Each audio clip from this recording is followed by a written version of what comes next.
Let's look. Is there any way that we can read the tea leaves and know what the court is going to do? I mean, can we assume it's going to be 4 on one side, 4 on the other side, and Justice Kennedy is going to decide it? No, actually, I'm going to. I mean, I'll lose all my credibility as a Supreme Court predictor if I'm wrong on this. Go out on the limb. I'm telling you right now, health care reform is safe. The Supreme Court is going to uphold it. Whoa. And it's going to do so, I think, by at least a 6-3 margin, if not 7-2 or 8-1. And the reason for that, it basically is that John Roberts is, like I said earlier, that he actually does care about the credibility of the court, which the court has been busy shredding with Bush v. Gore and then with Citizens United. Right. You know, if it had a certain amount of partisan capital, it burned it all over the last decade. Nobody really looks to the court right now as some kind of neutral arbiter. Roberts sees this as a chance to get the credibility of the court back, or the reputation of the court back, of the Roberts court back, right? Exactly. And he doesn't actually care that much about this type of political issue.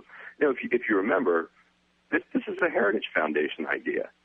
You know, so just because Republicans decided in 2009 that they were going to oppose everything that Obama stood for, and the Tea Party was going to decide that it hated this health care reform, that doesn't mean that somebody like John Roberts, who's been a lifelong Republican, has to go ahead and change his mind too. Yeah. You know, what John Roberts is, he's basically like a local Chamber of Commerce partisan Republican. You know, he's a pro-business guy, and he's kind of anti-Warren Court. He wants to, he thinks criminals are coddled, and so he wants, as long as he can, reduce the rights that defendants have and increase the rights that corporations have, then he's going to stay out of, I think, fights like this.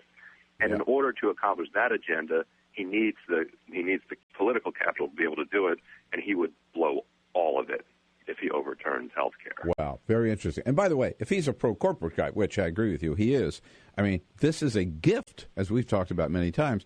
This is a gift to the insurance companies because it forces 32 million Americans, whatever it is, to buy private insurance. That's their only option under this plan. So all the way around, Ryan, I'm proud of you, my friend. You're out there on the line with your prediction, and we will remember that and give you credit when it happens. Ryan Grimm's the Washington bureau chief for the Huffington Post. You can follow him at HuffingtonPost.com, and his Twitter handle is at Ryan Grimm with one M, Grim. Hey, thanks, Ryan. We'll be watching. Hey, you got it. Thanks a lot. All right, thanks for getting up early for us this morning.